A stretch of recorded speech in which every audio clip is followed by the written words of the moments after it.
আসসালামু আলাইকুম।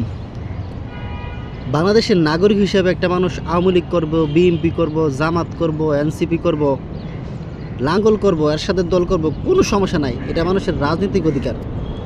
কিন্তু আজকে বাংলাদেশের রাজনীতিটা নষ্ট হয়েছে প্রতিহিংসার রাজনীতিতে। বাংলাদেশের প্রতিহিংসার রাজনীতির কারণে আজকে বড় বড় রাঘব বোয়ালরা, যারা এই দেশের টাকা বাহিরে পাচার করে, যারা এই দেশের কোটি কোটি টাকা মাইরা খাইতেছে, যারা বড় বড় দুর্নীতির সাথে জড়িত, তাদের কোনো বিচার হয় না। একটা দেশে সরকার পতন হওয়ার পরে বা নতুন সরকার আসলে ওই দলের যে নেতাকর্মীরা, তাদের কোনো বিচার দেখবেন না আপনি।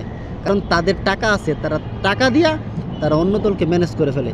কিন্তু যারা পাতি নেতা, ছাতাপাতা নেতা, গ্রামের, শহরের, বন্দরের, তাদেরকে বিভিন্নভাবে হয়রানি করা হয়। তাদেরকে সামাজিকভাবে, রাজনীতিকভাবে তাদেরকে বিভিন্ন মামলা মোকদ্দমা দিয়া, তাদেরকে বিভিন্ন পেরেশানির মাধ্যমে তাদেরকে জেল জুলুম খাটাইয়া, তাদেরকে ভয় দেখাইয়া, তাদের টাকা না দিতে পারলে তাদেরকে অত্যাচার করা হয়। কিন্তু যারা বড় বড় নেতা, যারা দেশের টাকা মাইরে খাইলো, তাদের কোনো বিচার আপনি দেখবেন না। না সরকার, না যখন যেই দল সরকার থাকে, যেই দল থাকে ওই দল তাদের কোনো ক্ষতি করতে পারে না। সবচেয়ে ক্ষতি হয় সাধারণ জনগণের, সাধারণ সমর্থকরা তাদেরকে পেরেশানি দেওয়া হয়, তাদেরকে হয়রানি করা হয়।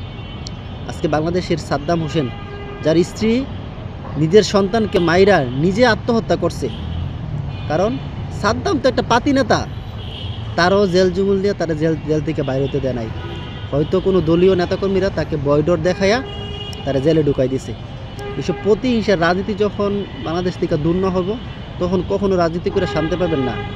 এক দল ক্ষমতা থেকে গেলে আরেক দল আসলে তার প্রধান টার্গেটই থাকে কীভাবে অপর দলের রাজনৈতিক নেতাকর্মীদেরকে বিভিন্ন মামলা মোকদ্দমা, জেল, হয়রানি, সামাজিক অনাচার অবিচার দিয়ে তাদেরকে দমন করা যায়। যদি টাকা পায় তাহলে 7 খুন মাফ, আর টাকা না পাইলে তাদেরকে বিভিন্ন হয়রানি করা হয়।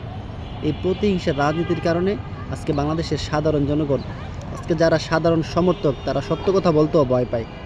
প্রতিহিংসার রাজনীতির কারণে আজকে কিশোরগঞ্জের রাষ্ট্রপতি আব্দুল হামিদ এত কিছু করার পরও তার প্রতিশ্রুতি, তার বম্বকে ভেঙে দেওয়া হয়েছে। প্রতিহিংসার রাজনীতি থেকে উঠে না আসতে পারলে কখনো বাংলাদেশ উন্নয়ন সম্ভব না, কখনো রাজনৈতিক সহাবস্থান দাঁড়াবে না।